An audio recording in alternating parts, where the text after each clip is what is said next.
Bitcoin isn't just technological, it's ontological. Yes. It's causing us to question the very nature of what's real.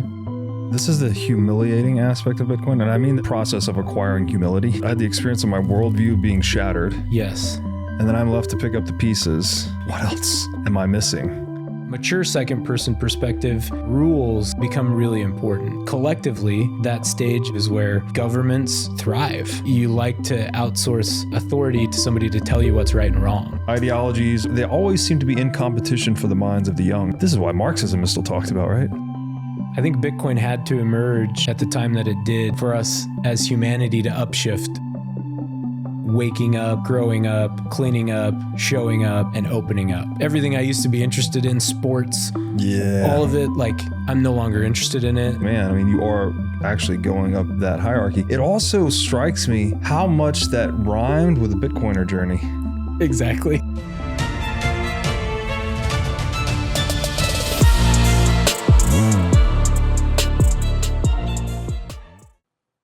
I said something like, I think this tweet will sound crazy now, but it will age well, that Bitcoin is the revolution in human consciousness we've all been waiting for. Now, I want to maybe walk that one back slightly. I don't know that it is, or maybe it's just catalytic to the revolution in human consciousness that we've all, people have talked about for a long time. The phrase, when the power of love conquers the love of power, we will know peace. Seems like it's somewhere on that kind of wavelength. Yeah. What are your thoughts about Bitcoin as a catalytic aspect of human consciousness? A big yes to everything you just said. I can speak from my own personal experience first, and then kind of my study of developmental psychology and states and stages of consciousness and how humans evolve through those stages. But from my own experience, which is the best teacher. Bitcoin was a catalyst to a spiritual awakening for me. And I'm seeing that more and more, especially in the last year, like that topic's coming up. But, are you comfortable sharing some of that? Absolutely. Yeah. Bitcoin, I got in 2018, just put in some tax return money after it kind of peaked and then came down, it was 8,000 or whatever. Started to listen to all the crypto and Bitcoin, the crypto stuff. Like, it took me about a year to sift through all the noise. Yeah. Crypto, I was just like, what the hell are they even talking about? Why does this matter? But quickly I was like, the Bitcoiners are onto like deep societal first principles thinking. Then COVID happens and I went deep down the rabbit hole. Your podcast, I have vivid memories sitting in my hot tub at night for hours, just listening to like the Sailor interview and just connecting dots, Jeff Booth's thesis. But it was, it was such a paradigm shift to my deepest assumptions about society and money that it caused me to, my viewpoint on the world shifted, so much that caused me to say, if I was missing that, what else? Like, what else am I missing? What assumptions do I have that I just take to be true? Yes. And let me go deep into those. And this is the humiliating aspect of Bitcoin. And I mean this in a sense that we don't commonly use it. The process of acquiring humility, that it actually, I had the exact same, you almost said it word for word the way I've said it before. Is like, I had the experience of my worldview being shattered. Yes. And then I'm left to pick up the pieces. And then it's something like, okay, if the US dollar is the most desired asset in the world and it's also the biggest scam in the world, then like, what else am I missing? Yeah. And this wasn't just Bitcoin for me. Also, the Creature from Jekyll Island sort of was a prelude to this. Already had this kind of machinery in place, but Bitcoin just takes it to a whole nother level. Like, I basically felt like I discovered the problem through the Creature of Jekyll Island, but then it was an insoluble problem. And then Bitcoin emerged as like, oh, wow, this is actually the solution to that deep, dark problem I discovered so many years ago. Yeah. Yeah. It's the paradigm shifts. And, a lot of people say Bitcoin's an ego test. You have to be willing to admit that you were wrong on some of your assumptions. And, for me then, like as I tend to get really obsessed with whatever topic through whatever personality traits I have, I go really deep. And, you know, I went down pretty deep to the Bitcoin rabbit hole for a couple of years. And then the last couple of years, I shifted, like I had a lot of anxiety. As I've gone through kind of this process, I realized that I was always at war within myself for some complex personality reasons. But that manifested as physical pain. And I had a really overactive mind where I would kind of disassociate from the body and escape into my mind. And that helped me to actually get a really sharp mind and start to pick up on patterns. But then I had to kind of transcend that. And so the last couple of years I really dedicated myself to more meditative practices. So, you know, there's a local teacher, I'm from Utah, and a guy that I really connected to, Thomas McConkie, as the Lower Light School of Wisdom. I started to practice within this school. He's a really fascinating story from Utah. Left in his adolescence, had a really rough relationship with the local religion and with his family. Ended up in the East in China for a long time, and then came back with gifts as a very proficient meditator. Amazing. And so as I dedicated myself to that path and, you know, really started to question all of my deeper assumptions about everything and question pretty deeply, it was quite traumatic and kind of a lot of turmoil. But about a year, early January of 2024, actually in Florida, on a family vacation, I had this new state of consciousness that just crept up on me. So for about 3 weeks, it was like my body released. The anxiety was no longer a problem. I was in that kind of watching myself space. Like kind of detached from the ego. I was just kind of observing. It was like I was removed. And just watching, and I felt fused with nature. Like everything felt, I was one with everything. There was beauty everywhere. I started to see symbolism everywhere. And I have 50 pages worth of journal entries from those couple of weeks where all my deepest fears, all the repressed emotions started to come out. And was there a practice leading up to it, or was this like out of the blue? Like how? I mean, I had been meditating for, you know, I started meditating in 2018 around the same time I found Bitcoin, but it was just on and off. And then, the last 2 years or so, I was more dedicated to it, like a daily meditative practice, and really studying these, we'll get into it a little bit, but these stages of consciousness. My teacher, Thomas, was studying at Harvard Divinity School. He just did his thesis last week, actually. But he put me onto this adult developmental theory. It's kind of new developmental psychology that's come online in the last 50 years or so, kind of a new field of research that studies how humans develop through different measurable stages or perspectives in consciousness. And that adults continue to develop forever, right? Unfortunately, a lot of adults get stuck in a certain perspective.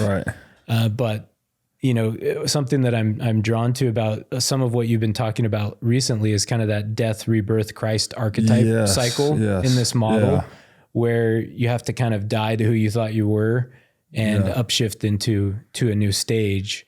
And we see that individually and collectively. One of the things that makes that really archetypal, and people think, you know, oh, it has to be a guy going through the story, but not necessarily. I think it's more of like a pattern of reality, right? That the example I like to cite is like every time you learn something new, you actually do have to die to an older, ignorant version of yourself, right? And again, it's just at the edges, it's incremental, but that process of learning or adapting more broadly, that does involve that becoming, to use the philosophical term, that is a continual process of death and rebirth.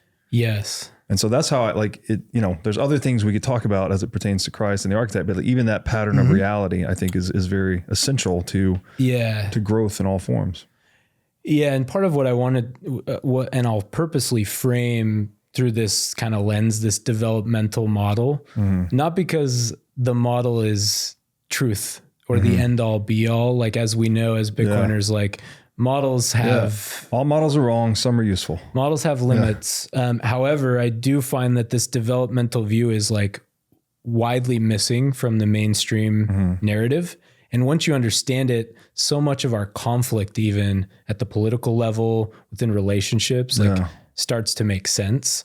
So I think that it's a valuable perspective that it's really informed me, and even just learning about these stages of development can help people develop faster. Yeah. But to start out, should we get into those stages? I have one piece of curiosity I want to share first, and you can weave it in wherever you like. But like, I want to know what it was like, because I too was a crazy overthinker when I was young. And when I eventually got into yoga at 21 and then meditation, the way it manifested for me was it took me hours to fall asleep every night. Basically, I just couldn't turn my brain off. I can relate. Still, yeah. I still like can have struggles with it sometimes, but meditation is it's a game changer. It's completely changed the game, right? Like, I learned when I first picked it up and got into it, I could fall asleep in minutes. Yeah. And I think I can still mostly do that now. Obviously there's times where things can be more stressful and maybe your mind's a little more active, but broadly speaking, I can still do that. So what I was curious about was, I think you said something like this new state of consciousness crept up on you. Yeah. So I just want to hear what that experience was actually like. Like, were you aware of it coming up, or was it only in hindsight? Like how that actual experience was? Yeah. Look, like I noticed the moment that it happened, something shifted. Looking back on it and reading like journal entries for the months leading up, like I can now see like there was something stirring beneath the surface, and new like metacognition, I think is, you know, what you've talked about. Like some of those capacities were starting to come online for me. Yeah. The journaling's probably helping with that too. Yeah. Like I'm looking back on it. It was a multi-year process of like doing some inner work, recognizing all the different parts within yourself that are kind of at war with each other. You know, early patterning, coping mechanisms, all of that, like in the way that they show up in relationship. It was, you know, it's challenging. But then all of a sudden I remember I was on a plane to San Diego for a work event. And then I was coming to Florida straight from there for vacation with my family. And I was reading a book, The Science of Enlightenment by Shinzen Young. Okay. A fascinating read if you haven't read it. Heard that one, no. He was one of the teachers of my teacher, Thomas. He refers to him a lot. And the guy's like a Western scientist and has studied in some of the most hardcore Eastern wisdom traditions with like, you know, months under a freezing cold waterfall, like in monastic training. Okay. So he's all about merging the East and the West, like Eastern wisdom with modern Western science. Yeah. But I was reading that book and I remember I was sitting at the window seat flying to San Diego, and it's like, there's like no words to describe it, but I was looking out the window and like my body just kind of released. There was this feeling of peace and stillness like deep within me. And I couldn't quite figure out. It was just like, oh, this feels nice. Yeah. And nothing was problematic. I was just kind of in that watcher state. And then as I flew out to Florida for vacation, that state kind of solidified. Wow. And how old are you at the time when you're going through this? This was last year, so I was 36, almost 37. Okay. Yeah. And then, you know, all of the fear of death came out, like all of my deepest fears, really. And it's interesting. I have pages and pages. And I remember thinking to myself, like, whoa, is this my new reality? I was listening to a lot of like contemporary classical music that was like emotional. I didn't want any music with words. It was like I was feeling the music like really deeply. Yeah. And it really felt like mourning the death of an old self. Wow. Like quite literally. Yeah. And so it was amazing. So words fall away. I was going to say, because this seems like a kind of a key thing too. Stuff I'm still literally, I was doing it before I came here. I was doing breath work, shadow work with this practitioner. Yeah. And so much of it comes back to, as and I guess this applies to everyone, but especially as an overthinking, highly cognitive person. Yes. To really feel the feelings and just be there with them and not have to start creating the stories and the words and, some need motivation to act, to change, to fix, to actually be. Yes. To just be, no stories, no word, like almost like the meditative state. But to be able to do that with very uncomfortable emotions too, like, there's something there. And, I don't know. It's a practice. I don't know what else to say. Like, it's still very difficult. Like I got to these points today where, she's, there's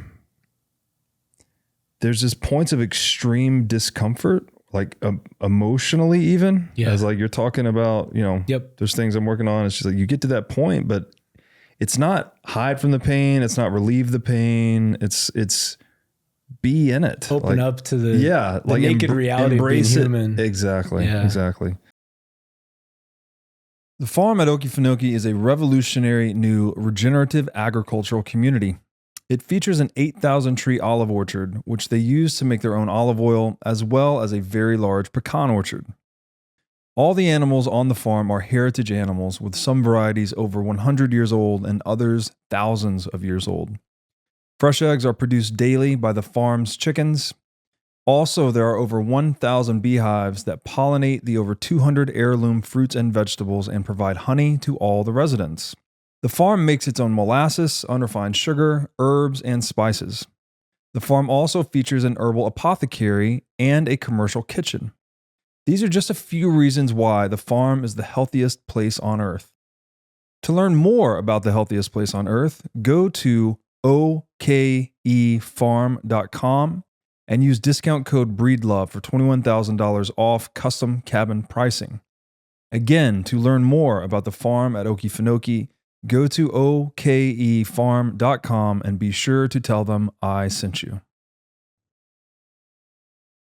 iCoin Technology has released a slick new hardware wallet. It looks like a mini iPhone with a high-res 3-inch touchscreen and camera on it. The device has no Wi-Fi, no cellular connection, and no GPS.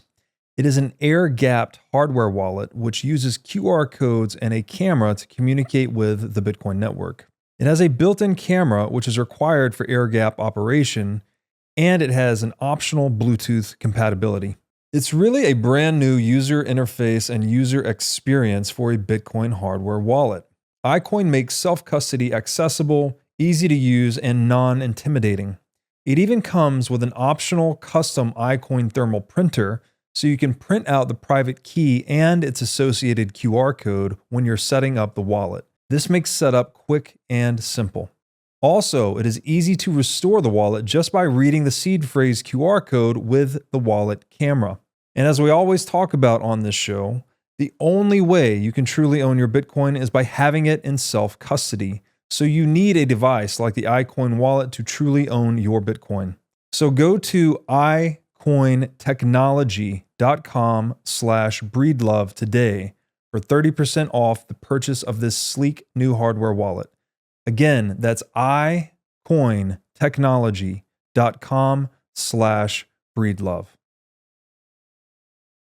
I hope people can get, because there's a lot of highly cognitive people that listen to this show, but like you can get out of balance with that. Totally. And and the counterbalance seems to be something about this, like really feeling how you actually feel. And it's, again, hard to put into words. Yeah. More of a practice than a slogan. Yep. But there are techniques out there that help people do that. Exactly. It was interesting. As I came out of that few weeks, I even got back to work and one of my coworkers was like, "You're glowing." Yeah. And I was like, okay, this is like, whatever I'm feeling there's something to it. And I was like, is this my new reality? And the answer was yes and no. Comes and goes. There was a shift, a definite shift. And this is where, as we get into the model, there's a difference between a state experience and a stage of development. Like you can have a state experience from a really young age, where you access a higher state. Some people can do that through psychedelics. In the model itself, a stage is different because it becomes the operating system, becomes the new reality. Okay. Moment to moment, like. So almost an ossification of the state to become a stage. Yeah. So as I kind of entered that state and, it felt so good. And then the next year was so volatile because this new metacognition, this new awareness, you're operating not from the thinking mind, not from the ego, but from awareness itself. Yeah. And every repressed emotion came out and is still coming out. Like there's a lot tied up in the body that's become less volatile than it was, but it was like the nervous system contracted back to what it knows because that's safe. And so I was like in so much physical pain. It was like this expansion for a month and then contraction back. Oh, so you felt the pain again and the contraction. Yeah. And I compare that as we get into the more nitty gritty of the model, I compare that to the way Bitcoin monetizes. So like we break up to a new level, you experience that new level, and then you have to, it contracts back down. It falls back down to that previous level. It doesn't monetize in a straight line. That's the same way humans develop. Like we access something and then we crash back down to what's known. And then slowly as we stabilize into the new territory, we can find that new equilibrium and it becomes this new stage. Yeah. It's a stage feature. So it's an archetypal growth pattern, right? That I've seen so many things came to mind as you're saying that. If you've ever seen like the time lapse photography of plants growing, they're like, they're up and they're down, they're up and they're down, they're up and they're down, but they're kind of broadly moving towards the light source typically. Yep.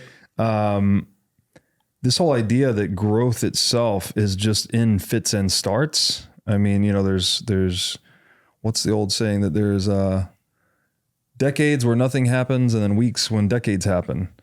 All right. So there's another example of it. Then there's this other thing, this is called Amara's law. I think that people tend to underestimate what they can do in, overestimate what they can do in 3 years and underestimate what they can do in 10, something like that. They overestimate what they can do in the short term and underestimate what can happen in the long run. Yeah. Periods of time. We're very bad at understanding exponents, first of all, but then also this kind of fit and start dynamic. When you're going down, it feels like, oh, woe is me and the whole world is coming to an end and blah, blah, blah. And then when you're up, you can get very maybe euphoric or even just excessively jubilant, right? If things are going well. And this is why I think the Stoics are right? They're like, don't get excessively gloomy. Don't get excessively jubilant. Like just sort of know that this is the way things go.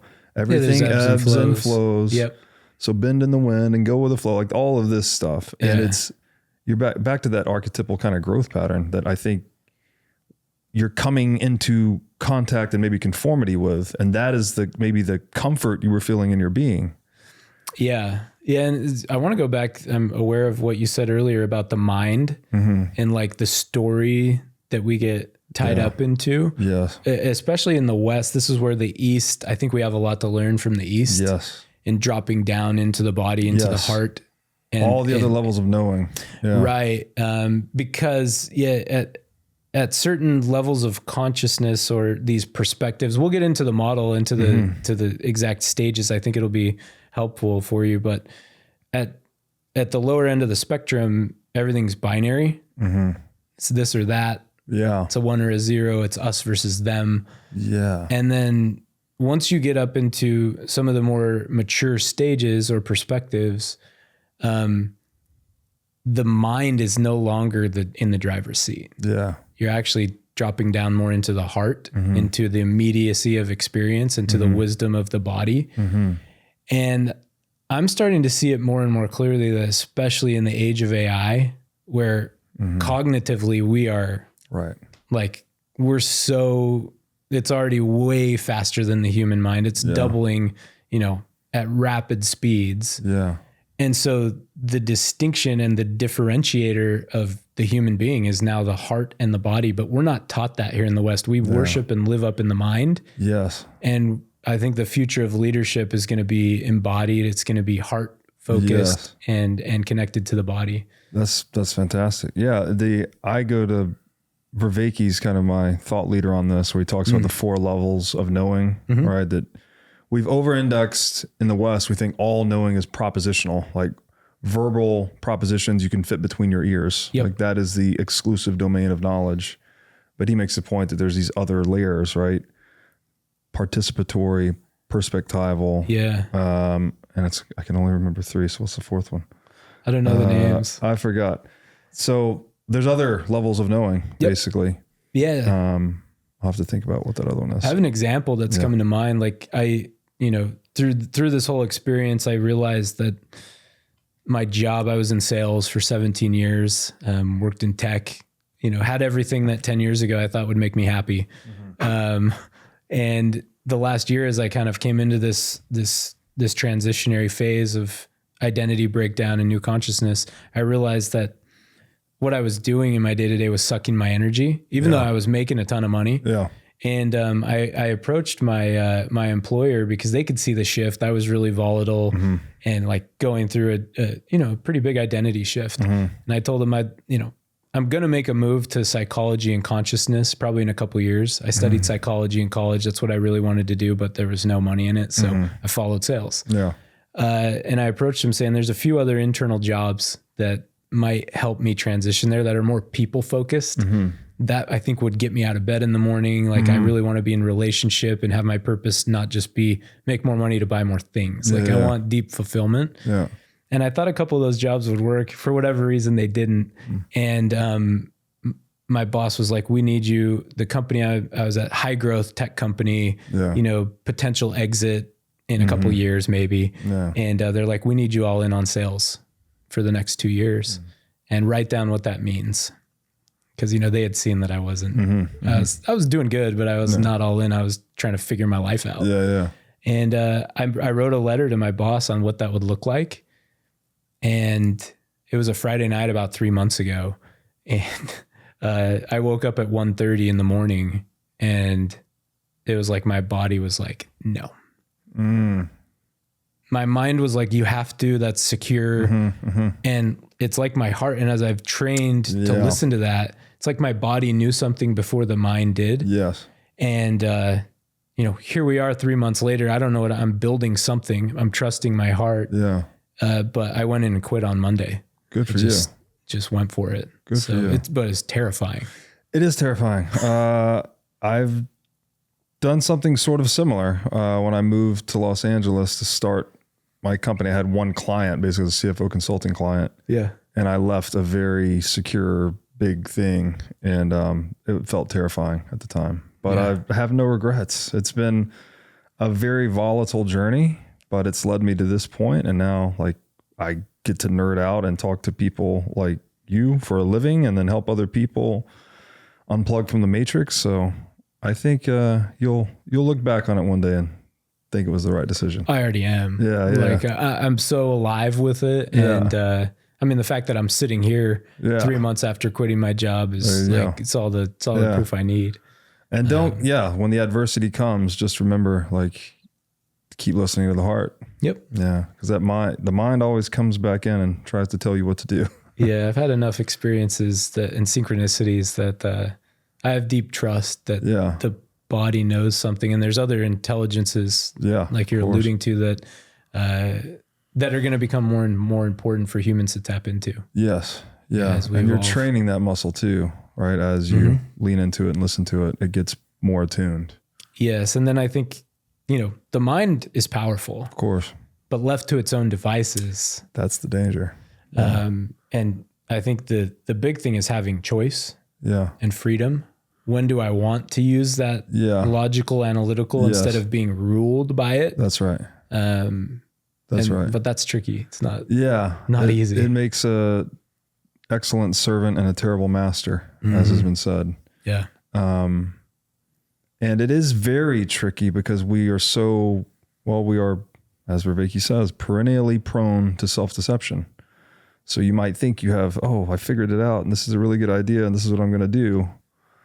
And you could be deluding yourself, right? You could be doing it for other reasons that exist in you that you haven't even tapped into. And so I don't want to make it appear like there is it's always a journey, never a destination, right? There's like enlightenment even. Maybe there's enlightenment that you can actually break through and do the whole Buddha thing. But for 99.99999% of us, I think it's just this continual death and rebirth, right? And the acceptance of failure. I'm an aiming creature. I'm going to aim at the wrong things. I'm going to miss a lot. I'm going to miss more than I'm going to hit. Yep. But that's how I make forward progress. Yeah, absolutely. Would it be helpful to maybe get into some of these developmental frameworks? For sure. So as I said before, I'll preface this with, this is just a model. But I think it's, like I said, a lot of society is missing this perspective, and it's really helpful. The model, and they've come online in the last 50 years or so. Ken Wilber. Oh yeah. Are you familiar with Ken Wilber's I read his book, theory? No Boundaries, which might be in here somewhere. Okay. One of the best, maybe it's not in here, but one of the better books I've ever read. He's written a lot of other stuff too. I think Theory of Everything. Yep. An explanation of everything or something like that. I'm reading his most recent one, Finding Radical Wholeness. Okay. And, in Ken's model, there's like his kind of meta model. There's like, what we're going to be talking about is just one of 5 pieces. So he calls it, there's like waking up, growing up, cleaning up, showing up, and opening up. And there are these 5. So what I'm going to be talking about right now with this model is the growing up. Okay. And how we grow through developmental perspectives. Okay. But this is not an end all be all thing. Think of it as a nested system. So like a base layer, these stages or perspectives, you need the base layer to move up to the next one. Right. And with each layer and perspective that you go up, it's nested. It transcends and includes everything beneath it. Yeah. But you inherently bring on more and more complexity. Right. So as humans develop these capacities, there's the ability to hold more and more complexity. Yeah. So just to kind of briefly go through them, when a child comes in, you have kids? I have a daughter. Yeah. Okay. Yeah. 6.5. So yeah, like it's helpful, I find, to just kind of compare these stages, and a lot of these early stages are pretty well known, but a child comes in, and a lot of the models they have, in these models, there's like 6 to 8 of them across a number of different, hundreds of them. They all kind of converge that there's like 6 to 8. They get into details of where each stage kind of, breaks down or how it fits in. But when a child comes into the world, there's no sense of self, right? Just one with everything, purely receptive, just processing all of the information, bringing it in, fused with everything. Yes. At some point in that development, 6 months to a year, somewhere in there, you've probably seen the videos of like when a kid sees themselves in the mirror for the first time and recognizes himself. Yeah. So this is first person perspective. There's the recognition of self. There's me. Was it? I exist. I forget who. Lacan maybe talked about this. The mirror stage is like. Yeah. I'm not familiar with that, but yeah. But it sounds like mirrors, funny enough, what you're saying. Yeah. Yeah. So there's me. And at this stage, there's me and everyone else is just an object for me. Yeah. There's no sense of like other. Right.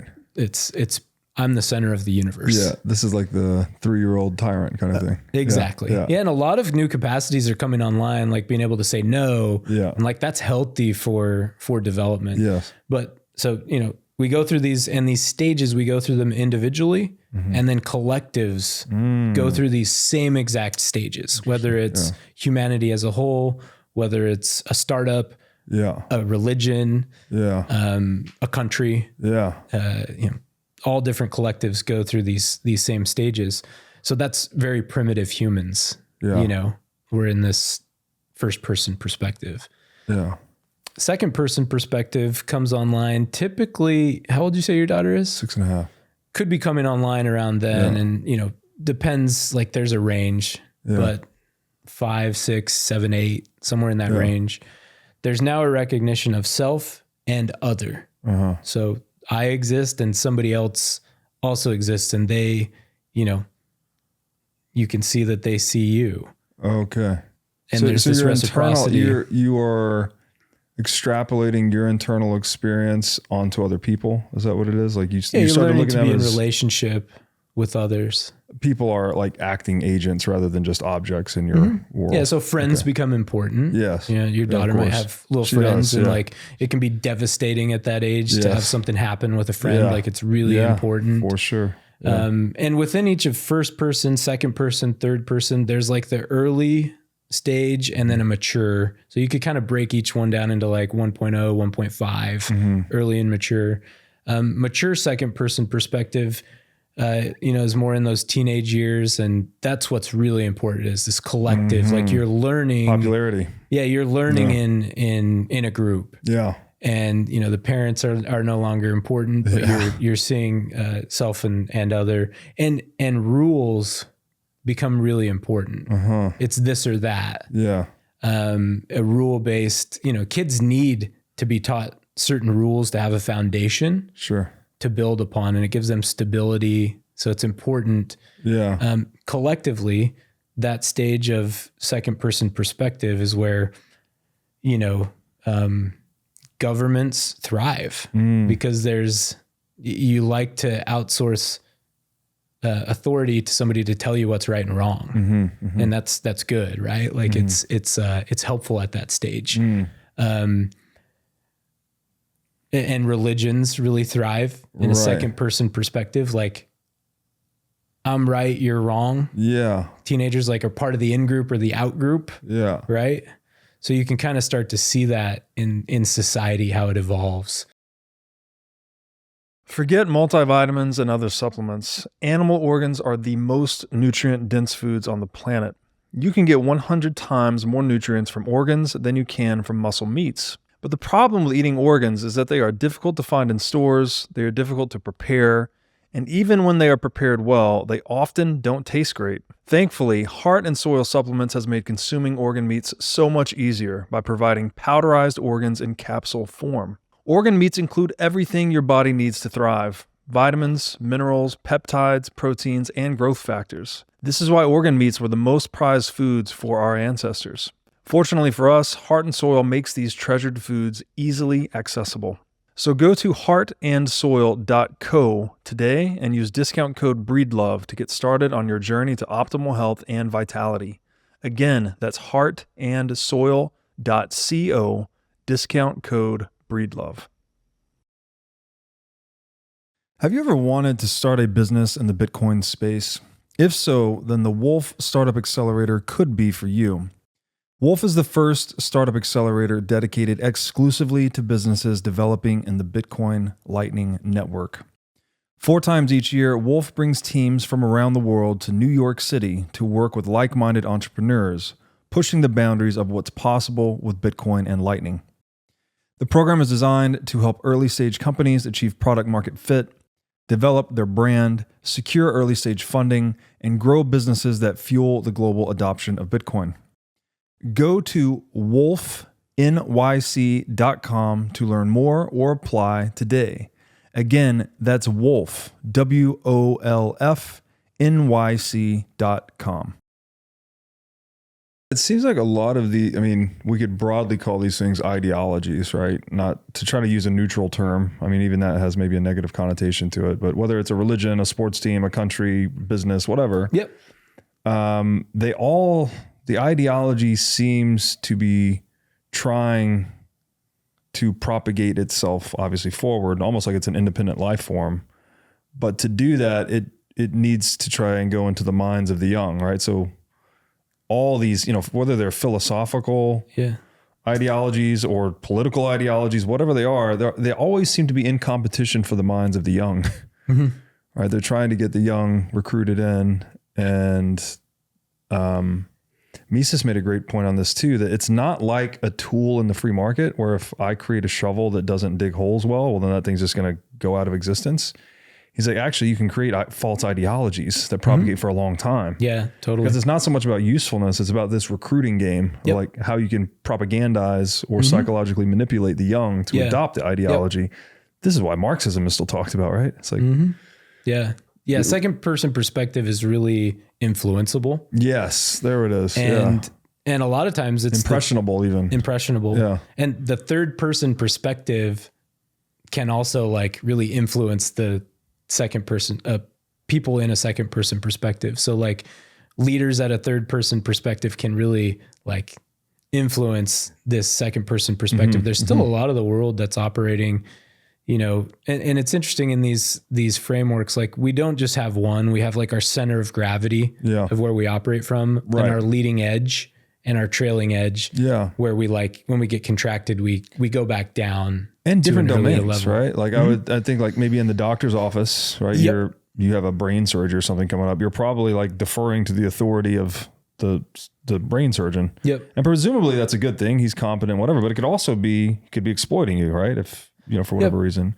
Whereas maybe you're more mature in your own job or your own sports team or whatever the thing is. Yeah. And sometimes trusting that doctor can be useful to drop into that perspective and outsource. So like each perspective has its merits. And as you go higher up, you can find times where you need the second person perspective to use it. And so, third person perspective comes along, and this is where, you know, individually, typically it's like late teens, early 20s, like going into college is typically in healthy development where this third person perspective comes along, and there's more nuance above this like rule-based this or that. Like, sure, there's rules, but maybe spirit of the law in certain circumstances makes sense over letter of the law. And, you know, science comes along. There's this ability to do like rational thinking and connecting different topics. So, you know, a lot of the world still operates in second and third person perspective. Third person perspective, this is where like classical liberalism comes from. That's what I was intuiting. Like almost you transcend from being a rule follower to a rule, at least I don't say maker, but you can evaluate and you realize that these rules are man-made and you are man, and you can participate in the rule-making process. And it's interesting, like science comes along but then when it's not mature, like science can become the religion and fall back into that second person perspective where it's like, this is the end all truth. Scientism. And like, but science is useful. And as you go higher up, you can see all the different perspectives and be a little bit more intelligent with how it works. Like classical liberalism, I find in that third person perspective kind of emerged. Now, you know, it's not what we call liberalism or the left. Like in my opinion, fourth person perspective is that next developmental edge of kind of, and that's where the left seems to be coming from, current left. It's really about inclusivity at that stage. And all these perspectives are like equally important. Ken Wilber breaks it down that at three, and in the third person perspective, which I think the right and kind of the Republican Party has stepped into that old, like what classical liberalism is. And so we're not, it's not the first time they've flip-flopped either. I feel like that's part of the game. And you're changing the definition. Creates a lot of confusion, but I think what's just happening is one party's upshifting these stages and they can't see each other. And the stage you're in is how you make sense of the whole world. And then every other perspective has to be wrong. Right.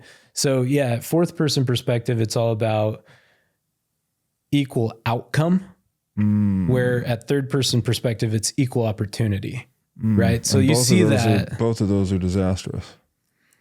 They both have their value in certain. Well, I guess taken to be like the extreme. I mean, this might be too far afield from what we're talking about here, but like, because equality of opportunity doesn't exist anywhere, like in reality, right? We're all born to different parents, different times, different places, different genetics. Like it's all different basically. Sure. So the one thing you don't have is definitely equality of opportunity.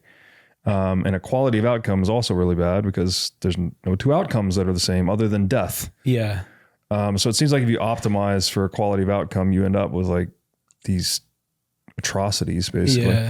The equality that I think really matters, I'm sorry, again, if I'm taking this far afield, I love it. To tie it to Bitcoin is just like the equality, you want universally applied rules, right? Like everyone, a level playing field, basically. The equal application of rules to all people, right? Just like we all conform and comply with the laws of physics because they are immutable. Ideally, we would have something like that in the social domain. Agreed. Yeah, like, you know, in the third person perspective, comparing it to like, I'm with you as far as like, you know, life is not fair. It just by nature isn't. But up until, you know, a few hundred years ago, when third person perspective came up in society, like for thousands and thousands of years, humans thought it was okay for a human to own another human. Right. So third person perspective comes along and there's tons of progress because now the laws are written to where like you can't own a slave and like women can vote. Yeah. You know, that type of thing is what came along. Yes. So the laws are written to where everyone should, regardless of like race, gender, you know, all the things like equality in the eyes of the have law. an opportunity. Yeah. Then at fourth person perspective, when it's still broken and immature, it's like, oh, if there's any difference in outcome, it's because there was... Because the rules are broken somehow. Or unrighteous dominion, bigotry, you know, whatever, like this power that's marginalizing people. But, you know, like there are certain scenarios like, you know, take, for example, nurses. It's like 19 out of 20 are women. It's just because that's what they're interested in. Yeah. And if you take that logic, you would say like, no, that's awful. And, you know, so there's times where like, it's just not going to be equal outcome. So mature fourth person perspective is what I think we really need, especially in leadership. Yeah. Because actually a mature fourth person perspective, that's the first time where you can even recognize these developmental stages. Okay. Before that, you can't even see it. Right. Like only your viewpoint is right. Yeah. And it's still this binary operator. So mature fourth person then is almost recognition that we're all subject to these stages of development. That's the inclusivity that it's maybe pursuing in the wrong way. Yes. And taking a step back to say like, there's value in all these perspectives.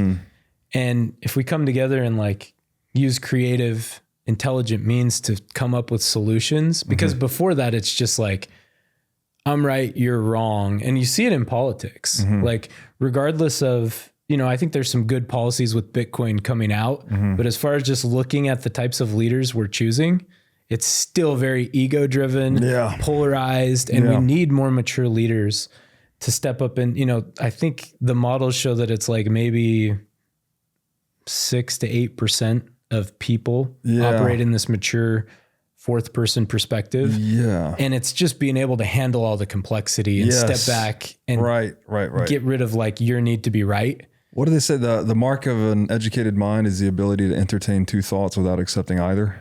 You know, like we need more of that, basically. Totally. Yeah. Versus the tribal warfare. Something you said earlier too about kind of the lowest, we started, it's us versus them. You know, at that lowest level of, it was a first person, right? Yeah. And second person, it's still very much that way. Third, it still creeps in. Fourth, mature fourth is where it kind of is for the first time, not front and center. Okay. But yeah, second person is very much us or them. And so this almost perfectly mirrors the definition of propaganda that I like, right? To make one group of humans forget that another group of humans are human. Right. You know, you label them anti-vaxxers or liberals or conservatives or whatever the label is. It's to dehumanize them such that you can do things to them that you wouldn't do to a human. Right. Yeah. And so there's this aggravation of maybe certain political interests or other propagandists are kind of keeping people from ascending in these developmental stages, if it keeps aggravating the us versus them dichotomy. You know, as you get like we were talking about earlier, as growth happens and it's unfulfamiliar territory, there's a tendency to collapse back down into a contracted state. Right. And that happens at the government level. I think we're seeing it. But, you know, at fourth person perspective, it's all about like inclusivity. But when it's broken and immature, it's like, sure, we're inclusive of everybody unless you don't think like we do. So it's like, it's still just it's the same thing. Yeah. So yeah, at that mature phase is where you can step back and it's really like critical race theory, right? Where let's institutionalize racism to solve racism. Right. It's like, wait, that hold up. Yeah. Yeah. It's well-intentioned. Yeah. And, everyone kind of goes through these developmental phases. But yeah, the mature fourth person perspective can handle a lot of complexity. Yeah. And it's usually where, in the fourth person, the metacognition starts to come online. You start to get access to it. In the fourth. But it's not the stage feature. Yeah. At the fifth person perspective, this awareness of awareness becomes the new operating system. And that shift is like the disorienting shift that I was describing. Yeah. There's only about 1% of adults ish estimated that are in the fifth person perspective. Yeah. So it's important that we have more and more individuals waking up to these higher stages and states of consciousness so that the collective can move up into the model. But it's also like, just having seen it in my own life, the volatility it's a feature. Sure. So like we can open up to it and be okay with it and trust this evolutionary process. But yeah, at each stage, like you have to die to what you thought you were. Right. And the old operating frameworks have to fall away. Right. So I'm seeing that like in the shift that humanity is going through, centralized bodies, the way the government set up the monetary system, it was good for the Industrial Revolution. We had to have it.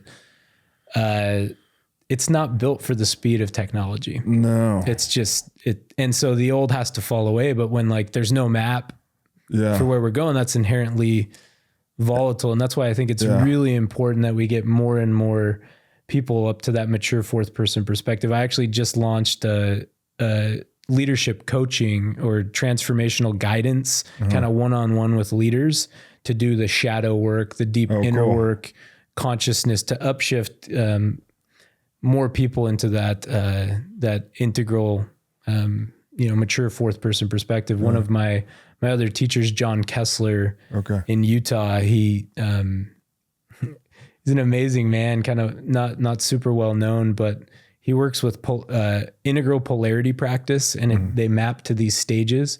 But he has a vision, and he thinks it's really critical. He's one of the most wise people I've ever met. But he's saying we need a critical mass of leaders at this mature fourth person perspective. Otherwise, there's a good chance we like blow ourselves up. Wow. No, that's it's a great point that you do need to focus those efforts on like a small cohort of people. And I don't know exactly how small, but it tends to be, I think roughly the Pareto principle describes it. You've got probably 80% followers and 20% leaders. And of course, this doesn't mean you're either a follower or a leader. Like this is domain specific, right? You could be a follower in one domain, a leader in another. But if you really want to see fundamental change, it tends to come with a small group of people that are really obstinate in their ways. Taleb's talked about in his books, he calls this the minority rule. I think he narrows it down to populations as low as 4%. If they're very obstinate in what their preferences are, and the 96% are kind of like, don't have strong preferences, basically, that the 4% will impose their preferences on the majority. So they kind of lead. And see, he cites different examples. Fascinating. I can see like kosher meat. He's something like, a very small percentage of people actually eat kosher, but 100% of people don't really care. And so, although only 4% or whatever the number is of people prefer kosher, like 90+% of the meats produced are kosher in these certain settings he was describing, because it's not a big cost difference, and it's easier just to conform to the people that have strong preferences. And so the minority impresses on the majority in that way. Yeah, I can see the parallels. Yeah. Totally. And maybe there's something with Bitcoin there too, that people get they prefer really strong, good money. And when most of the capital, I don't know if it's the number of people, it's probably 4% of the capital in the world, which if it's 900 trillion, you're talking about $36 trillion Bitcoin market cap, that might be the inflection point. That's where things just go. Yeah, we're early. That's for sure. Yeah. Yeah. It's interesting. Even with these models, like I like to frame it, like even looking at a second person perspective, someone in a second person perspective is going to be very averse to Bitcoin because it's the system, the government, like this is the way it is. it's black or white. It's threatening to my worldview. Yeah. This is where like fundamentalist religion Yeah. comes in, and there's like no even willingness to look at another perspective. I have the truth. It's dogmatism. No, it's very dogmatic. Yeah. At third person perspective, I think that's where Bitcoiners, you know, it's more about like, oh, that's a smart hedge for my portfolio. That type of, I can see the interconnection. It might be the future, that sort of a thing. Fourth person perspective, it's more like, oh, this is a systemic change. Yeah. And then, you know, fifth person perspective is a whole other story. It's more where, you know, Bitcoin becomes like a mirror of our own consciousness. Wow. So are Bitcoiners then, you think, mostly mature fourth? I don't have any numbers. Yeah. Like mature fourth general population, 6 to 8%, I think is what I've seen. I'd be interested to see, because I do see that they did, sorry to interrupt, but they did the thing with the Myers-Briggs and they showed that most Bitcoiners are INTJ, which I am INTJ. INFJ. Yeah. I would be interested. I don't have any data to back this up, but my inclination, you know, I'm starting to see more of this type of conversation among Bitcoiners. And the very nature, like my thesis is that Bitcoin is a catalyst to consciousness evolution. Yeah. An upshift in the collective consciousness. So my intuition is that yes, Bitcoiners are probably a little bit more compared to the regular to the you know, general population, but I'm not all the way sure. But I think it's rooted in the fact that when you're in the existing system, you're so locked into survival and making ends meet that you'd actually stuck in first person. You don't, or second person. Third. You know, just there's not a lot of growth. A lot of adults get stuck in. Like most adults are in second or third person is probably the most common, but there's still a lot of people in second person. And when you're just stuck in those base survival things to just make ends meet, you actually don't have a lot of time, because doing this type of deep inner work to upshift your consciousness takes a lot of energy. It's a luxury, sure. And, you know, having like, I've gone on a couple 7-day meditation retreats. A lot of people just don't have that luxury to take the time away and do something like that, to do that deep inner work. You mentioned that before we recorded. Maybe you could tell it, because it's not just a 7-day meditation retreat. You said a 7-day silent. Yeah. Right. So you were silent for 7 days. Yeah. The Sangha, or the community that I'm a part of, we do what's called noble silence. Okay. So it's that the purpose is to go into like fast from sensory input. So get rid of all of the day-to-day dopamine, all the emotional content. So no phones, like. You can use your phone. Like they kind of leave that up to each person. Yeah. I tend to shut mine off. Yeah. But, you know, it's the spirit of the law. If you need to talk to communicate something, you do it as quietly and with as little words as possible. Got it. But yeah, largely silent. You know, I was rooming with 3 or 4 people and we're not talking. We're just, you know, just there. But I did my first one last year, and it kind of knocked me over for all I knew it would be an intense experience. It was for all the reasons I wasn't expecting. So like immediately, you know, we got there, we had one meal together to kind of talk and get to know everybody. Then they put the silence on, and you're sitting there eating a meal with, you know, there's like 30, 40 people at this retreat sitting around a dinner table, not talking. And you start to realize how much we're just on the surface, in surface level conversation with, what do you do? And like all these like, and when you're just with somebody and not speaking, I was like blown away at the connection that you feel heart to heart with somebody. And when you just get rid of the story, and I just felt like love for these people who I, you know, largely didn't know. Yeah. And then the second thing that really knocked me away was just this collective energy of the group. And meditation retreat, the first 72 hours can be quite volatile. Yeah. As you get still, like all that deeply rooted emotional content that's suppressed tends to come up to the surface. Yeah. And it can be really uncomfortable. But yeah, after about 72 hours, it tends to, your nervous system really calms down. And I'm a proponent of, after I did the first one, I said, I'm doing that every year at least. I've yet to do it. I really want to do it. My friend Brandon Quittem told me that when he did one, Love Brandon. Yeah. I forget where he was deep in it, I don't know, 10 days in, 7 days, whatever it was. He said like someone would sneeze, 80 yards away from him, and he could like feel the droplets like one by one.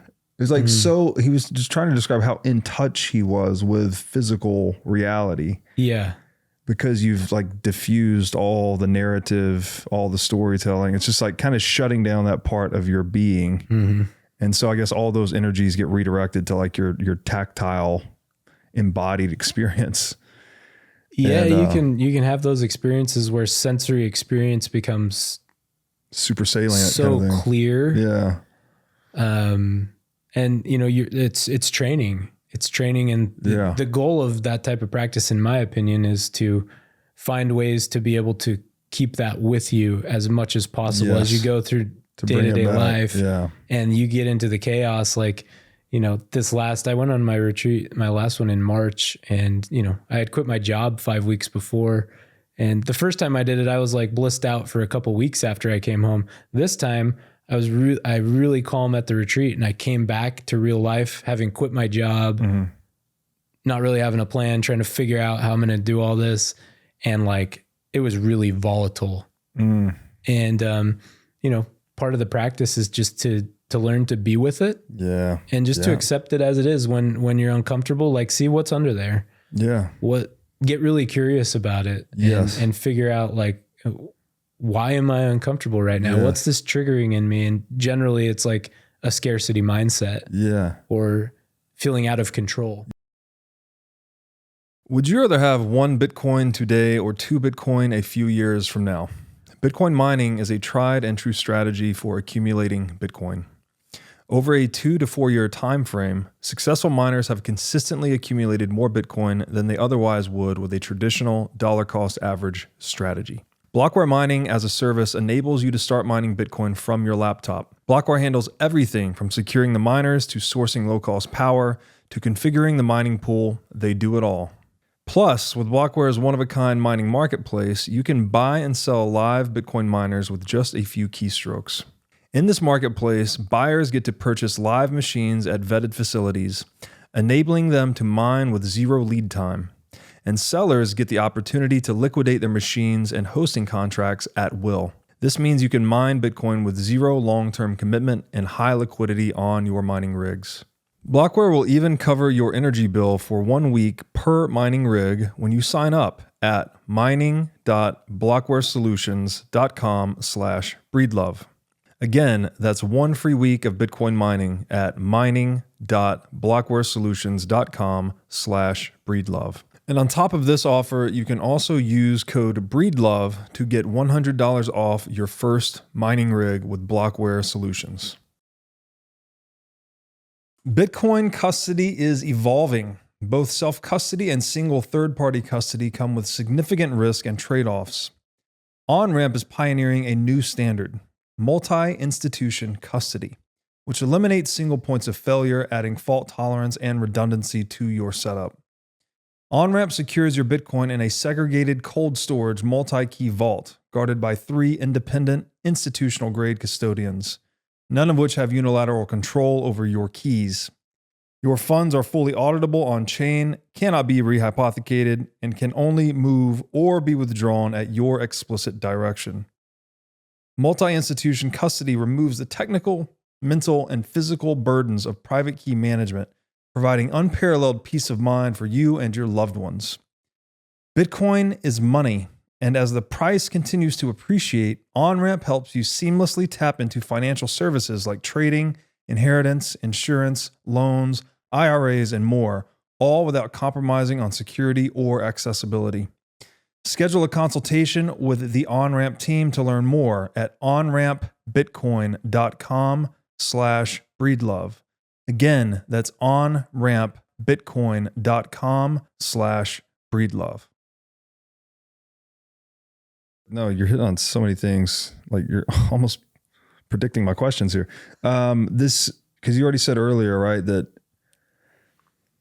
conditions of economic scarcity tend to keep people from transcending this ladder, whatever we want to call it, this pathway, because this work is a luxury, right? It takes time, it takes effort, it takes energy. Yeah. If you're, living paycheck to paycheck or trying to put food on the table, that's your number one concern and you can't even get out of a basic situation of deprivation, with some savings, then you don't even have the luxury to do this type of work. But yep. And then we're also saying that Bitcoin seems to be like catalytic to like energizing to kind of pushing people up this trajectory or pathway.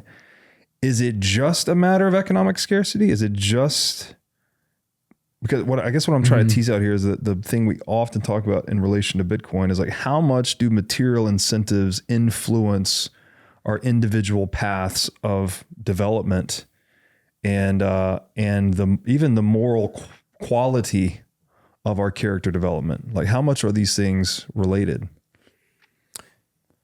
Yeah, my inclination is that it's a mixture. I certainly think that on a Bitcoin standard, like Jeff Booth talks about just right now on a Bitcoin standard, working like 10 hours a week and having more abundance than we have.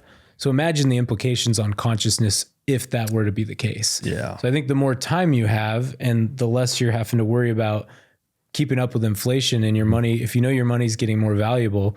I mean, I've been in Bitcoin for 7 years, really only went down the rabbit hole 5 years. Like it totally changed my life and the way I value my time and caused me to question all these things. So I think that aspect will help more and more people to do this type of work. And then, on the flip side, certain people just are more motivated to do this type of work. And it's kind of a mystery as to why. Yeah. But the reality is humans naturally want to evolve. We want to grow. Right. We're wired for novelty for sure. Right. We always like to learn and grow and even challenge ourselves. Obviously we like to be comfortable and have some certainty and whatnot, but typically that's for a platform for pushing ourselves out in the unknown on whatever thing we like to do. Right. Maybe that's partying for someone, maybe that's rock climbing for someone else. Maybe that's, venture capital investing for someone else. You try to create this kind of basis of certainty, some explored territory, to use some Petersonian language, so you can go out into this unexplored territory and pursue the things that you find to be valuable. But what the problem in the world today is like people don't have that basis of certainty. Yeah. Right. To push out into these things voluntarily. And it also plays into, we were talking a little bit earlier with Stacks on, like the whole system is built in a way that it like suppresses creativity out of children from a very young age. Yes. Like I have a 4-year-old who is so creative. I love his creativity, his imagination. And like, we're going to send them into the school system and they're just going to be like, sit here, memorize this. Don't be creative. Just like do this, like fall in line. And I think that's part of it is, at the mature fourth person perspective, you start to come into your own kind of true self from that perspective where all of your gifts start to emerge. You're trusting your own intuition and it's less about fitting into somebody else's box and getting validated by outside standards.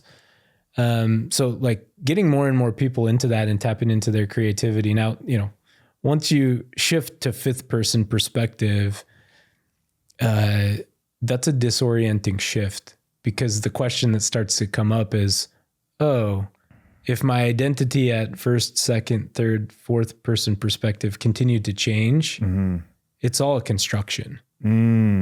Everything I've created is just a story. Yeah. Who am I?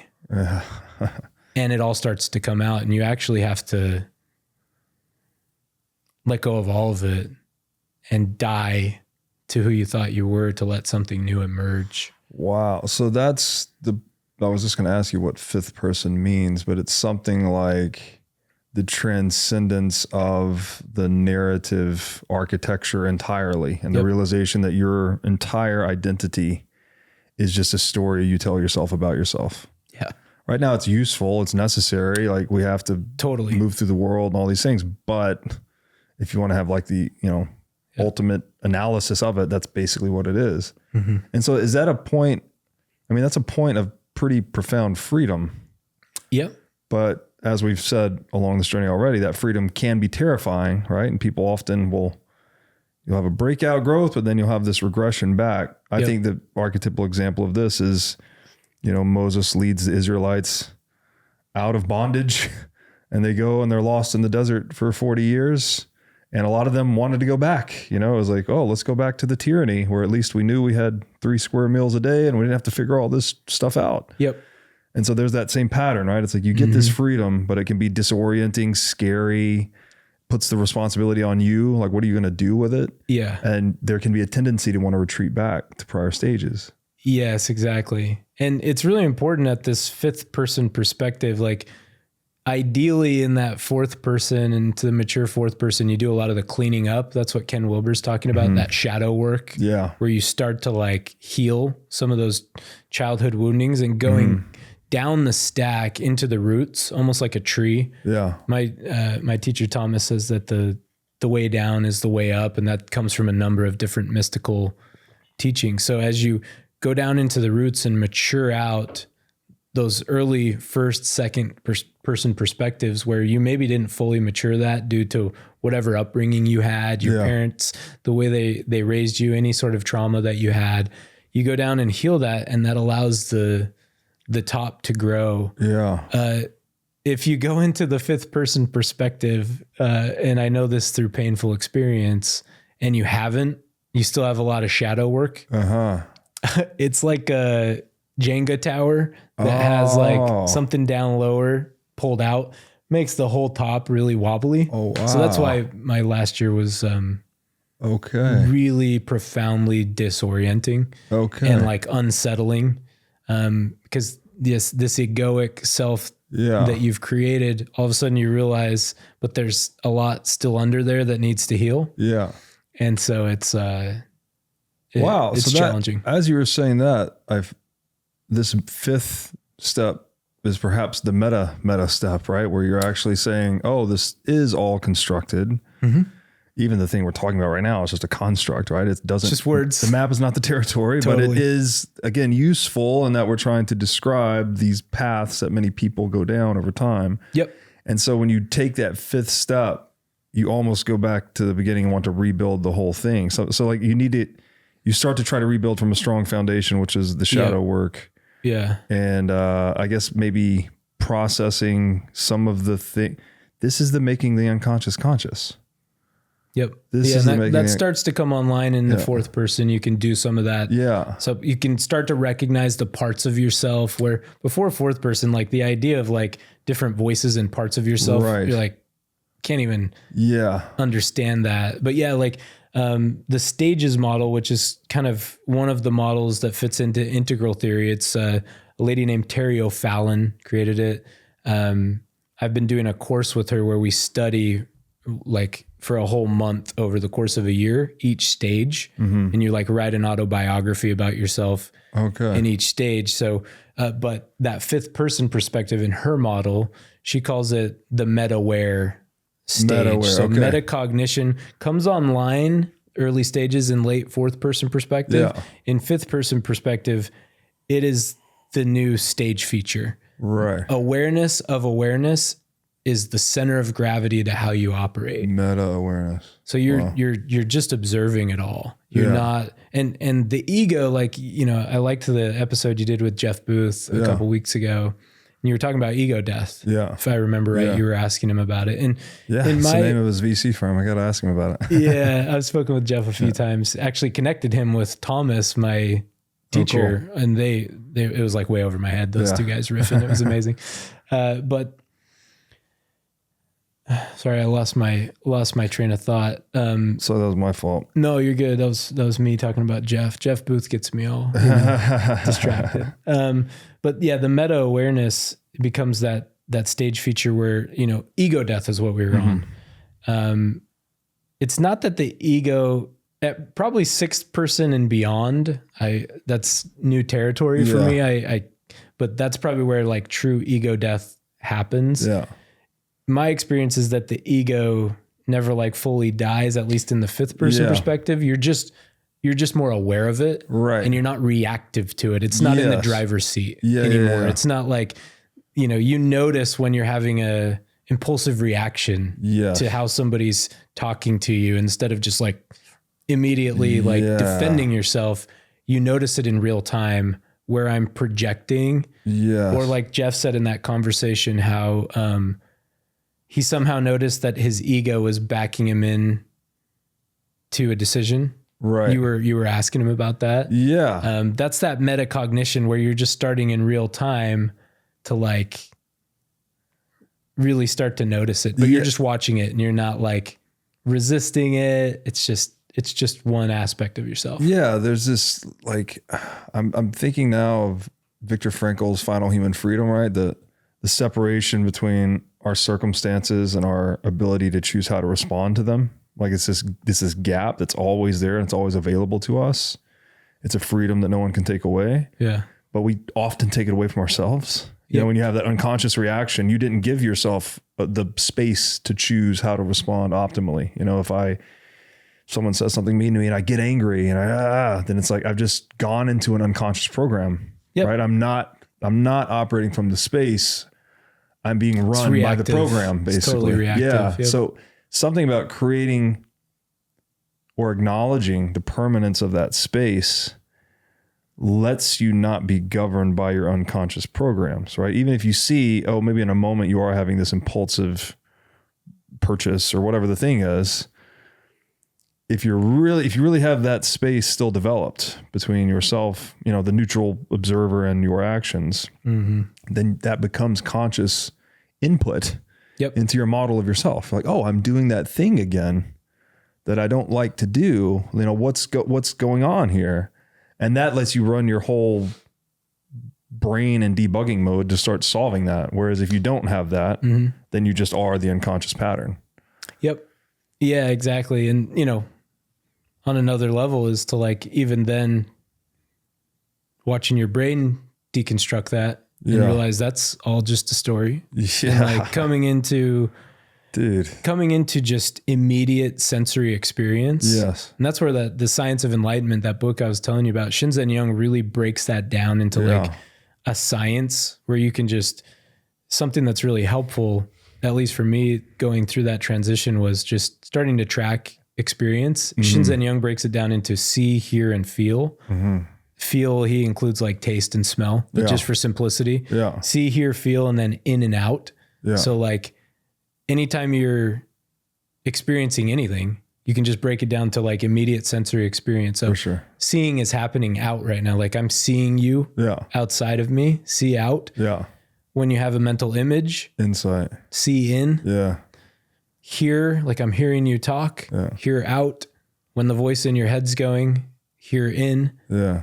When you feel something, the chair against me, feeling is happening, feeling out. When an emotion comes up, feel in. And just labeling it that way. Yeah. And not tying any other story to what's happening, but just breaking it down to like the most simple sensory experience and training yourself to just notice that happening brings that metacognition online and makes it a stage feature. And then more and more like the mind quiets down. Yeah. Not to say that it doesn't have its moments where it goes crazy, but when it does, you can just let it happen and let it pass through you. And so that's beautiful. I like that because you are coming closer to, what is that saying? Like wisdom. I don't know what they say. Like wisdom is silent, basically.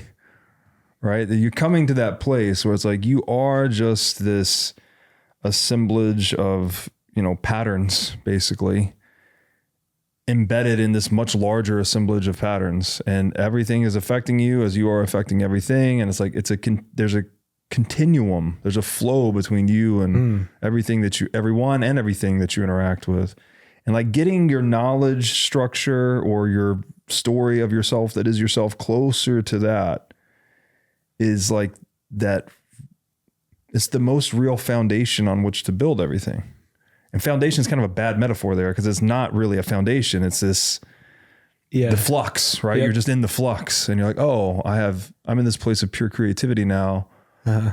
This is where psychedelics often take people too, right? It's like they get people to that place where they can the state experience. Yep. Yeah. So they can identify some of the unconscious programs that they may have taken to be fundamental reality. And then you realize, oh no, this is just another construct that I'm creating in the flux. It's useful to go through the flux, but it doesn't mean that I have to only use this one. I could create new constructs.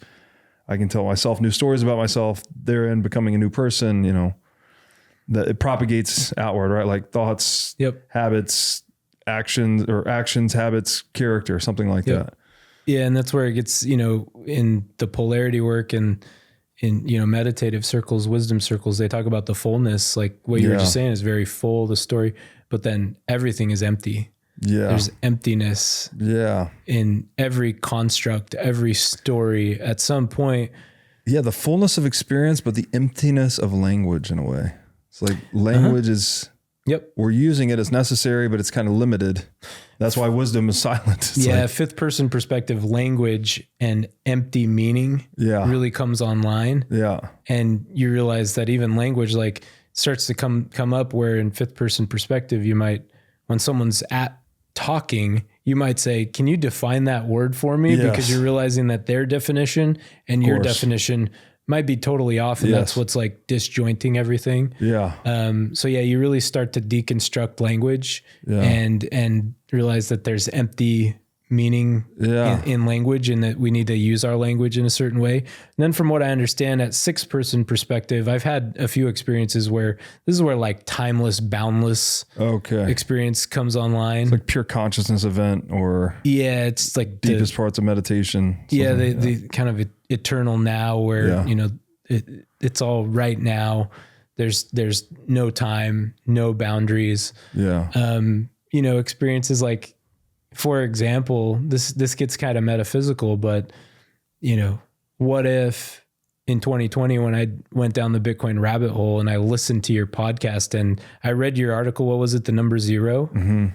And it like, I didn't even understand what it was saying, but like I felt something. Sorry about that. No, it's good. It was, but I remember it's a little esoteric though. Yeah. I like esoteric, but I felt something. And when I listened to your podcast, I felt something. Could it be possible that like this moment right now was pulling me? I recognized your voice. It had a familiar, because the timeless nature of reality. Yeah. What if like our actions right now don't only influence the future? What if they pull our past selves and there's some echo of what's going on there? No, I love that. And you know, man, it can go very deep. Like Carl Jung talks about, you know, synchronicity is the 8 causal principle. And he talks about circumambulation. Yep. So like you have this vision of your future self and your present self, and you're trying to get present self to future self, but you'll overshoot and misshoot and you got to constantly reorient yourself. So you can get like deep into that, but I take it back to just sport and visualization. When I was young, doing Olympic style weightlifting, like, obviously we did a lot of physical training, right? We're doing squats 5 days a week and the lifts and all that. But then that's just half of what you're doing. The other half is like you go home and you watch film and you watch your technique and you visualize and you think all these little, because it's a very technique driven sport, right? You would think like the strongest guy wins, but I've outcompeted a lot of guys that were stronger than me just because I had better technique. Yep. And so you had to, it's just this constant process of refining the technique and the movement. So just the finest sensory motor detail, you know, like how you feel and how you move and all this stuff. And that visualization, like I did it hardcore for years, you know, it was just like, again, go to school. Well, actually we'd work out in the morning, go to school, work out in the afternoon, and then go home and visualize weightlifting competitions basically for the rest of the night until you go to bed. Amazing. And then when you would show up on the platform to compete, you can't think about all the things, right? It's like all of the thinking and the tweaking and whatnot is now collapsed into this series of visualizations you've done. You've stacked these visualizations, and now they become like one visualization that you then step into just and enact naturally do in the moment. Yes. Yeah, you're in flow. Yeah. So we are like, that is back to the word training you used earlier, right? Like you're training yourself to become this idealized future version of yourself. And the more seriously you take that process, the more likely you are to emerge as that, to bring that potentiality into actuality. Yeah. And on the flip side of that, like there's like two elements. There's becoming, like doing something to become something in the future. Yeah. And then there's another, and I feel like in the West, we put all of our emphasis on doing to become something. Then there's the aspect of being. Yeah. And the East is really good at just being. Yes. And, you know, the reality is like everything we're looking for is already right here. That's right. It's our own illusion that it's not here. Like enlightenment is already right here. Yes. It's right now. It's like closer than close. What do you do before enlightenment? Chop wood and carry water. What do you do after enlightenment? Right. Chop wood and carry water. Like Jesus said, the kingdom of heaven is within you. Yes. I think he was talking, I think Jesus was a developer of human transformation. Yeah. He was talking about consciousness. Yeah. In my opinion, he was full of wisdom. And that's not to take away from all of the other interpretations. Sure. Because I think they're meaningful. But yeah, it's, and then going back to your point, like your weightlifting example is very concrete example of that. Yeah. And at earlier perspectives, that's concrete is kind of what you deal with. You can only deal with concrete objects. Yeah. As you get up the perspectives, you deal with more and more subtle objects. Yes. And then at the metaware tier, it's even more subtle. Yeah. And that's where I feel like we have a lot to learn in the West from the Eastern traditions, and this mindfulness is kind of coming in. But I think we generally in the West, like look at mindfulness as a way to de-stress and feel good. But the reality of that type of practice is to be open to whatever arises, to not resist the negative and not cling to the positive. So we're training ourselves. And like, for example, in meditation, you might use the breath as the object of what you're focusing on.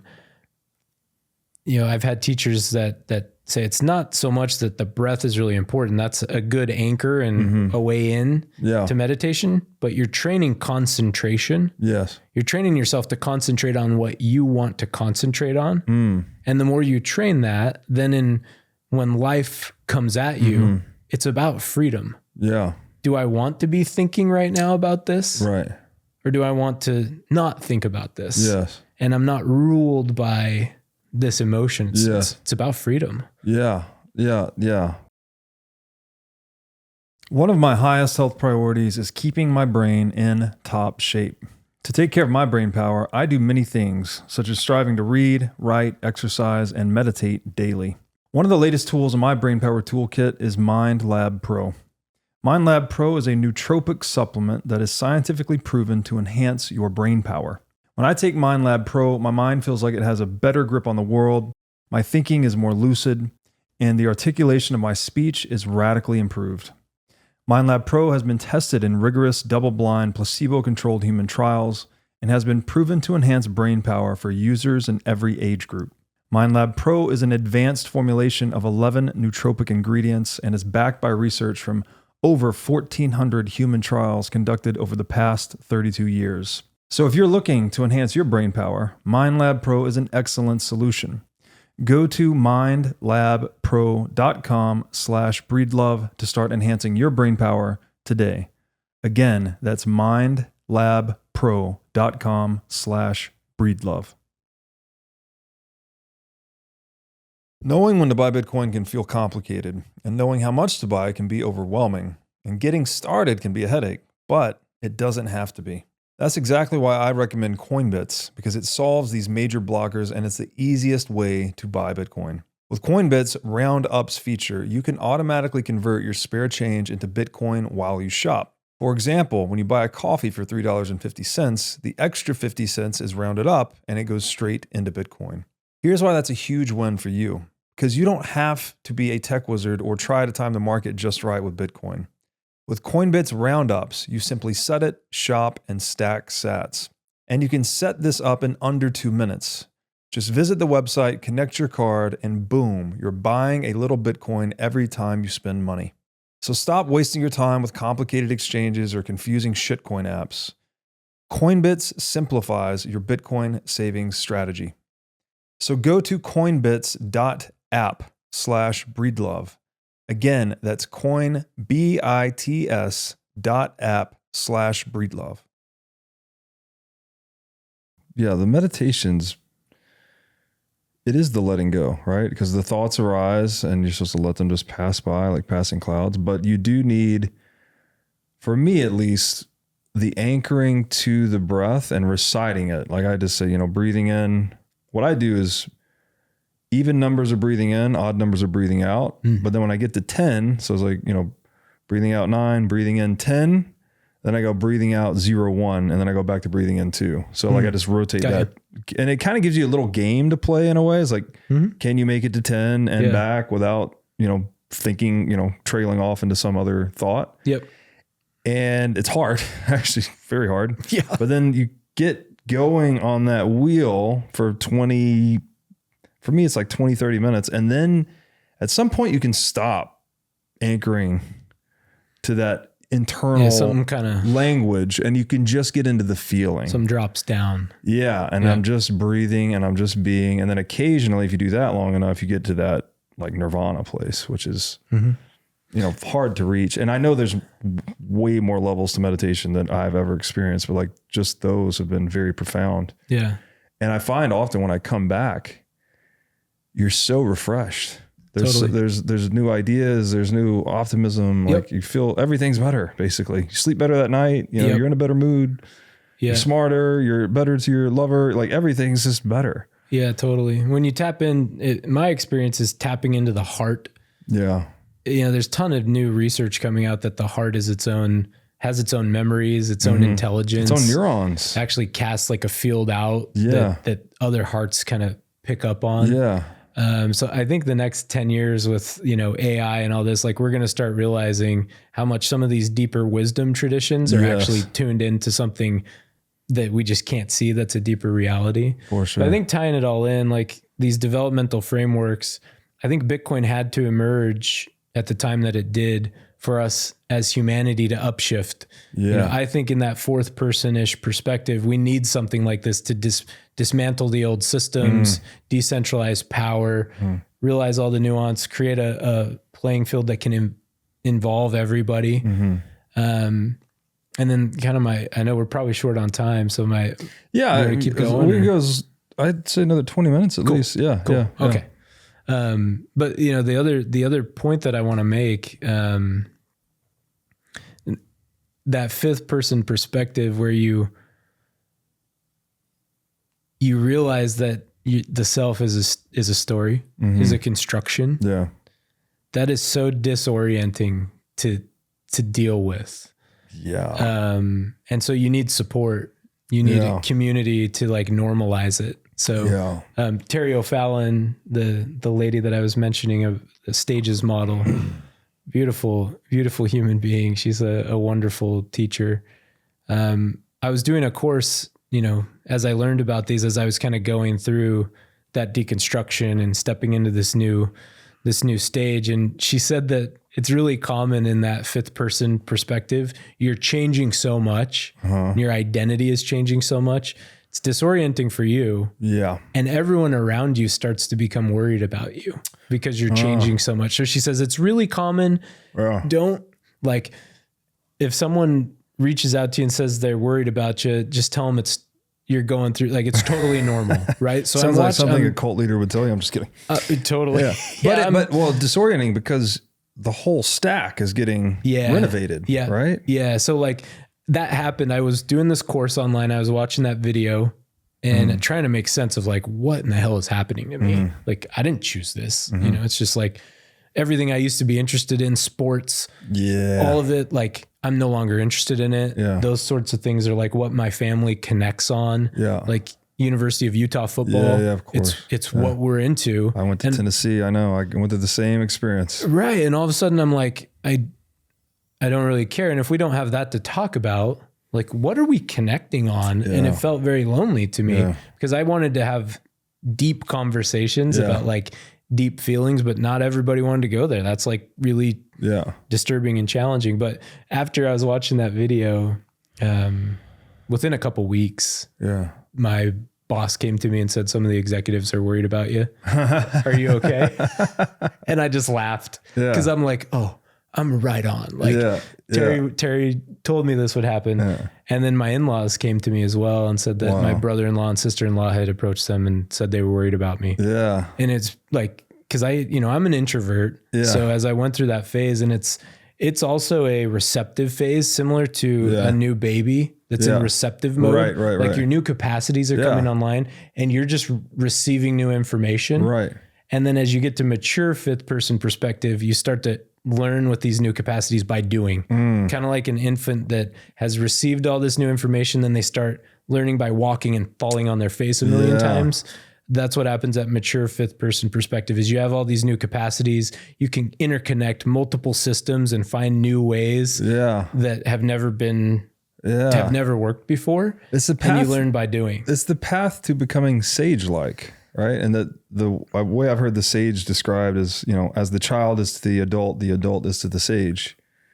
And if, sage being like the wise person, wise man, I mean, you are actually going up that hierarchy. It also strikes me how much that rhymed with the Bitcoiner journey. Exactly. As you're describing that, like, cause a lot of people are like, oh, you get into Bitcoin and then, you get unplugged from the matrix and all of a sudden you don't care about sports and all this other stuff anymore. And everyone's like, are you crazy? Like, And you're even thinking, am I crazy? Cause like nobody around me sees it. And then you go to these Bitcoin like conferences and events and you see all these people in person and they're all, not all, but many of them are saying that. They're like, I thought I was crazy. I was at home. Like everyone thought I was going crazy. And now I'm here and I've met a bunch of other people that have been on the same journey. Yeah. And so it's so interesting how they parallel. Yeah. And that's part of why, like, to me, I started to interconnect Bitcoin with this consciousness model. Yeah. And I think we're barely scratching the surface for what it means, but I'm pretty intuitive and I can just deeply like intuit that there's something there. And then it was confirmed. I can't remember if I already told you this about how I explained Bitcoin to my teacher, Thomas. Did I tell you about that yet? No, you didn't. So I started to explain Bitcoin to him and he's studying at Harvard Divinity School. Everything we've been talking about, like going really deep and writing a thesis on these stages and states of consciousness and how humans develop. And he's like, Matt, I know very little about crypto or Bitcoin except for what you just told me the last 30 minutes, but I can see exactly within the models why something like Bitcoin would have to emerge right now for the collective to upshift within this model. Yeah. And so that's when I connected him and Jeff Booth. And what was that? What was it he put his finger on? Did he say? I don't really know. I think the more I'm learning about it, it's probably that fourth person perspective that there's some force that has to break down the existing systems of control structure of, the binary nature. So I think the separation of money and state is one of the most important issues of our time. Absolutely. And it's very subtle to talk about this, but it seems to me like something like, as rational animals that have the ability to use natural language, like we can use that to represent to one another honestly. And if we do that, then we can collaborate and, create economies and societies and all these things. But there's also the possibility of deceiving, right? Misrepresenting, let's say. And so that's, we're working with that faculty. Like we've created wisdom traditions and social norms and 10 commandments, all these things are like, don't lie. Don't lie is like central to all the wisdom traditions. We just stopped there, right? Don't misrepresent, represent honestly, not dishonestly. And it's something about Bitcoin being this thing that like can't be misrepresented. I shouldn't say that it can't. Like you can put Bitcoin in custody, centrally custodied Bitcoin. You could have paper Bitcoin issued on top of it, and that's a misrepresentation. But Bitcoin as a system, just if we're looking at just the Bitcoin system, not other businesses and custodians and all these things. It's like a language in which lies cannot be told. Misrepresentation is not possible. Some people have even said the map is the territory in Bitcoin.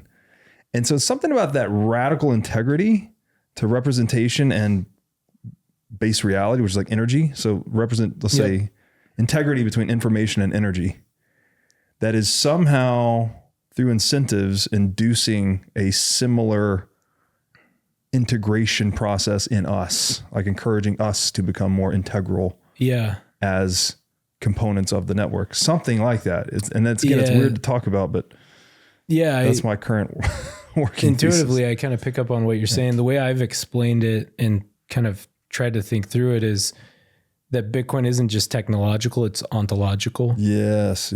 And that it's causing us to question the very nature of what's real. That's right. In a world where with AI and how easy it is to like deep fake anything.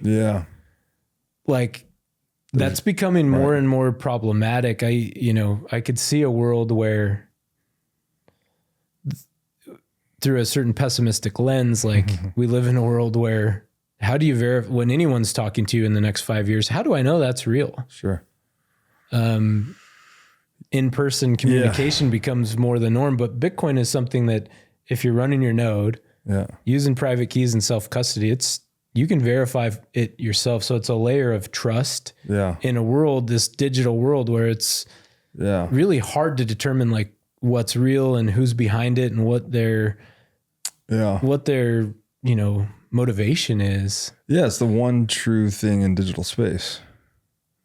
And, hopefully we can use that as a foundation to build other things on, like, decentralized identities and all these other things. Yeah. It seems to me like decentralization is a theme. I'm also starting to see it intuitively that like decentralized spirituality is also a trend where, instead of outsourcing to some institution that's going to tell us what to believe. It's why don't I tap into the deepest part of me that's a node on the network that's connected to source and that's actually not separate from anything else. Like there, me and you, all of us are one collective body and we're connected. We're nodes on a network. And you can go right to source and experience it, not just intellectually, but with those other capacities that we're talking about. Embodied experience. It seems like the younger generation's going more that way instead of being told what to believe. And that rings true to me. Like there's a difference between reading something and intellectualizing it and then having an experience where it seeps into your entire being. There's a deeper knowing. I like that. Well, you start to see more people using their own centers of knowing or awareness as the standard by which to judge the truthfulness of something, or the maybe not even truthfulness, usefulness of something. So you get more interdisciplinary. And I think I'm even on that path, right? Like I read, Christianity, Hinduism, Buddhism, Taoism, Islam. Like I like to read across all of these things and, pick up lessons and learnings from them. Yeah, totally. Whereas it seems like in eras past, this is a bit of a new thing, probably because of the internet and whatnot. Yeah. And also the stage of consciousness, the perspective. Like I'm the same way, I'm born and raised, I live in Utah, I'm a Mormon. So that's a very specific like worldview. And I was raised with a specific, religion, studying these Eastern, like the Buddhist frameworks, some of the Indian, the yogic, these Eastern traditions at this perspective has not threatened my own Christianity. It's deepened it. And if you peel back the layers and get into first principles, I think they're all using different language and culture to point to the same thing. However, like a lot of people within my own religion, that makes them so uncomfortable. I sometimes get attacked because it's like, but they're attacking you from the lower levels. exactly. Right. And like understanding these perspectives. Because they haven't gotten to the point of recognition that it's all a construct. They're identifying the construct as the fundamental reality. Yep. And this also gives grace. Yeah. Because now, like, when someone's coming at me from that perspective, I can, like, that's their perspective. It's how they make reality. Sure. And like, that's okay. I don't have to attack it. Like, right. And so like understanding this developmental framework, in my opinion, gives grace everywhere. Yes, like, yes. And especially like, for example, someone that never left first person perspective to get to second person perspective and is like an adult, that happens. And that's where like deep narcissism, some severe mental health type, like borderline personality, etc. comes in. Yeah. And on the surface, you're like, you know, I've had experience with those types of things. And it's like, you know, the natural reaction is like to attack and how horrible. Yeah. But understanding it through this perspective, like how unfortunate that there's people that for whatever they're stunted in their development, basically. They're still in the development of a 5 or 6 year old, a 4-year-old, where I'm the center of the universe. Yes. Nobody else exists. Yes. Wow. And like that happens in society. But like, you know, that gives like Terry O'Fallon, and in her wisdom, we were talking about some of these scenarios, and she says that's where Jesus on the cross said, "Forgive them, Father. They know not what they do." They know not what they do. Yeah. They're in this perspective and they can't see anything else. Right. And like how unfortunate to be an adult that through whatever childhood experience, you just never got to those other levels. Yeah. Breaks my heart. And I have a lot of... no, it's beautiful, but it's also, it is heartbreaking, but it's also through the framework, you get this understanding for why, you know, it's like, of course, you know, everyone's on their own individual path of growth. We're all collectively on a path of growth. Yep. People, I mean, it's a path, right? There's gonna be people at different places on the path. Yeah. And individually and collectively. We need all the perspectives as well. Yeah. It's not helpful to have everyone at the exact same perspective. Right. We need the multitude. We need healthy, just like an individual. Yeah. We need healthy development. Like there's a tendency to look at vertical development in the West and just want to get up to the highest stage. Yeah. Terry O'Fallon talks about it like a balloon. A balloon grows in every direction. Right. And so you want to mature out all those capacities. I still have that inner child in me. Yeah. And I can mature out my first person, my second person perspective. Yeah. And the collective mirrors the individual. Yeah. We need healthy development and all perspectives for humanity to flourish. And we all have unique gifts that we bring. Yeah. So that's why I'm so passionate about these developmental views. It's just, once you understand it, it's one way of making sense of the world. Making the unconscious conscious. And then, you know, I think at certain levels, hopefully once society gets there, like we can transcend even these models. Yes. And you know, the future is limitless. Yeah, that's beautiful. I want to ask something. I mean, it's a beautiful place to end, but I have to ask you one more thing. Yeah. This person, right? This person that's stuck in stage 1, stage 2, you know, roughly defined as they think they are the only person in the universe, basically, right? So this would be, you could have the stereotypical narcissist, which is like someone, you know, grandiose and socially manipulative and just instrumentalizing everything and everyone to their own ends. Everything else an object. Yep. There's also other versions of narcissism where it's like the person says, "Oh, I'm a victim in every situation," you know? So it's not, I want to be clear about that because a lot of people tend to think this type 1 narcissism is all there is, but no, it's anyone that thinks. Really complex. Yeah. Have you ever met someone that like thinks the whole world is against them, for instance? Yep. That's a form of narcissism. So my question is this, like all of that attacks, you know, these lower levels, as you were just describing, would attack people at higher levels. Is that also part of the growth process, that it needs, the integrity of the growth needs to be tested by these attacks? Or is it something that we like just want to minimize? You know, I'm trying to like take this almost higher perspective. It almost gets into like a philosophy of good and evil thing. One of the ways I've framed evil, and it's kind of the same question. It's like, is, you know, what's the purpose of evil? Good is this generative, productive, you know, peaceful, like call it the free market basically over here.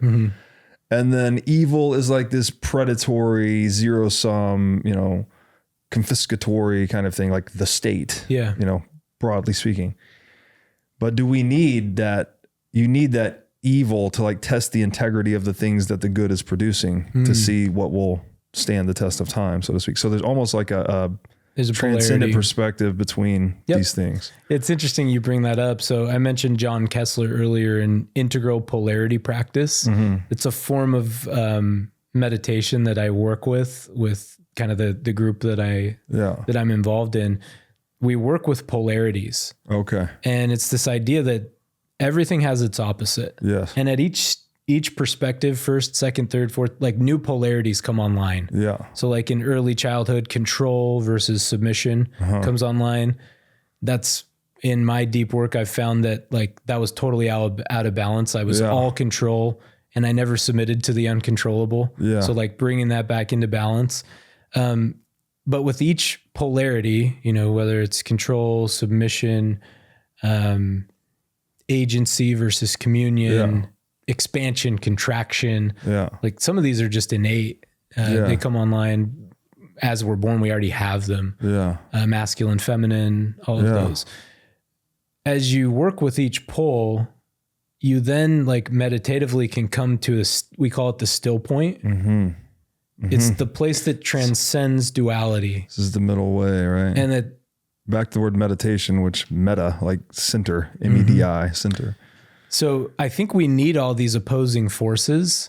And at the 6th and 7th person perspective, duality drops away. And it's one thing. Right. Like they're not opposites. Yes. They're not binary. It's just is. Right. And, just is. And there's value in each one. And there's times you can intelligently use each of the poles, but the more you can come to that still point and live from that still point, and the more you train that meditatively, you come to that still point, you can recognize it and tap into it. And there's a deep peace and a deeper part of us. So this just came to mind when I talked about volatility as a feature, not a bug. That's Bitcoin and personal development. We see Bitcoin as volatile, but when you switch your value, you don't measure in dollars and you measure in Bitcoin. It's no longer volatile, right? We've all kind of, Bitcoiners have gone through that paradigm shift. Tying that back to consciousness, human growth is volatile, inherently volatile. There's these dualities and these competing, and it feels really intense. Yeah. What if you change your operating system? What if it's just through the vantage point of the ego that things are volatile? From awareness itself, if you change your operating system to awareness, awareness is not volatile. Right. It's just there. And so I think my intuition is at the 6th and above, like these really rarefied stages of consciousness, that becomes the operating system. And despite all the chaos around you, like there's a still point that transcends all duality. I love this connection because the other, well, you read it, the number 0 in Bitcoin, right? I intuited the number 0 is like the still point in mathematics that really makes it work so well. Bitcoin is this still point in money, right? Like literally that's its main feature. Yeah. The whole world can change around it, but the one thing that doesn't change is Bitcoin, right? Yeah. You don't change Bitcoin. Bitcoin changes you. It's 21 million fixed forever. And I think, and this is something I was like, leave you with, and we should definitely talk again, because I think in many ways, Bitcoin is the unity of opposites. There's a lot of different, it's a sort of like a public infrastructure that facilitates the transfer of private property. Yep. Right. It kind of works toward many of the stated goals of communism in terms of like, freeing people from state control and, evolving human, all these things that we've been talking about. But the reality of it is it radically honors individual life, liberty, and property. So it's kind of like the communism of individualism. Yep. And there's many other, I have a whole document running. I want to like get this into my book, but it's something we should revisit because you were describing this still point as like that kind of unity of opposites or middle way between opposites, something like that. And Bitcoin has that character. And that's an interesting thing and it to also explore. aligns the incentives of the individual and the collective into like a still point. Yeah, I can see the connection. And yeah, it's interesting that you bring up the number 0. You know, like I said, I felt something when I read that back in the day. Shinzen Young, I've mentioned him multiple times in his book, The Science of Enlightenment. He talks about noticing gone. So in meditation, a lot of times you're watching the arising of everything. Yeah. Like each new moment as it arises. Yeah. He talks about noticing the passings. Okay. Instead of anticipating each event, noticing each event like in the rearview mirror. Right. And that can help orient us to be more present. Right. And that you then notice these moments of 0 or gone, like in between each syllable, like there's just these small moments in between everything that pure are presence. Yep. And a lot of wise teachers from the wisdom traditions have talked about eternity not being some time, like linear time, but the eternal now or 0 point. Yes. Yeah, it's orthogonal to space and time. It's not even in space and time, basically. Right. Yeah. No, that's beautiful.